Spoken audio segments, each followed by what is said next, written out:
So I'm James Douglas, and I am the noodle-obsessed customer that bought Fuji Hiro this year.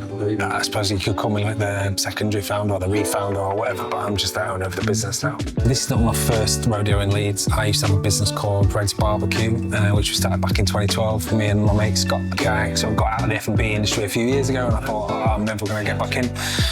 And then my favourite restaurant closed, and I just thought, it's time to get back in and get my hands dirty. I came to Fuji Hiro, I think like 2-3 months after it first opened in 1997, and I've been every month or two since, and I've eaten one dish, which was spicy yakisoba. And so in January, when I came to get my January noodle fix after Christmas, and I noticed the place was closed, and then I came a week later and it's still closed, and I started to panic. I was devastated, and I kind of sat outside on the little steps, and I was like, genuinely, I wanted to cry. Normally what happens when someone comes along and buys an old brand, they'll change loads and they want to like evolve it, and they want it to be this thing for a new generation. And I didn't really want to do that. I wanted to devolve it, so there was no evolution or revolution here. I just wanted to go back in time. We've got a really small kitchen, and the menu that was on previously was just way too big.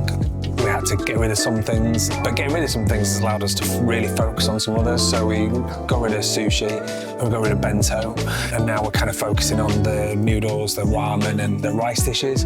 Added karagi, which is like Japanese fried chicken. We use potato starch as a batter, so that's like really, really crispy. And by taking some things off the menu, that we make 95% of everything in-house. One of the biggest things about any business like this, any independent, is that people have got to go, and people have kind of got to support it and vote with their feet. And I know there's a cost of living crisis, and I know purse strings are tighter.